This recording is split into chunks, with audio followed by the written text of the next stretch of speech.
惠州嘅大亞灣係一座鬼城，一棟樓就只有1、2戶人居住。大亞灣嘅樓係成個廣東人都住唔晒，呢啲就係網上對大亞灣嘅評價，亦都係大多數人對大亞灣嘅印象。如果話你冇嚟過大亞灣呢，咁我就唔怪你啦。但係眼見為實，咁今日呢，我就通過航拍嘅方式嚟帶大家睇下大亞灣真實嘅日住率究竟係點樣嘅。咁我哋第一站咧就嚟到距離深圳最近嘅龍崗城，依家時間係唔到晚黑8點嘅，可以見到啦，着燈率係非常高嘅，燈火通明啦，人氣都係非常旺嘅。哇，係咪同我哋喺網上睇到嘅完全唔同晒？跟住落嚟下邊呢兩個屋苑分別係德州城同埋愛琴海，咁呢兩個屋苑嘅日住率咧都係保持喺6成以上嘅。咁我哋繼續往前行咧，就到咗呢個卓越嘅惠南海岸啦。依家時間係晚黑8點半，佢嘅着燈率已經達到咗頂峰嘅啦，可以見到日住率係非常高嘅。咁我哋依家就嚟到咗萬達商圈啦。視頻下方呢個呢，就係東部陽光花園，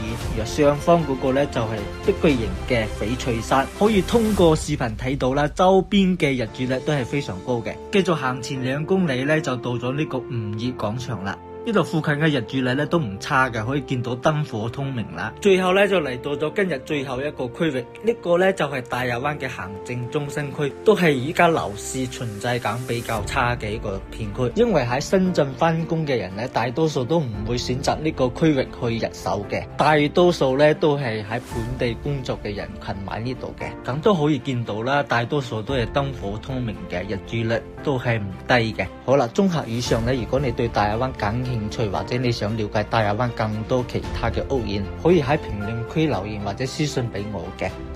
當然啦，如果時間充足嘅話，一定要抽空過嚟了解下大亞灣嘅居住環境係點樣嘅。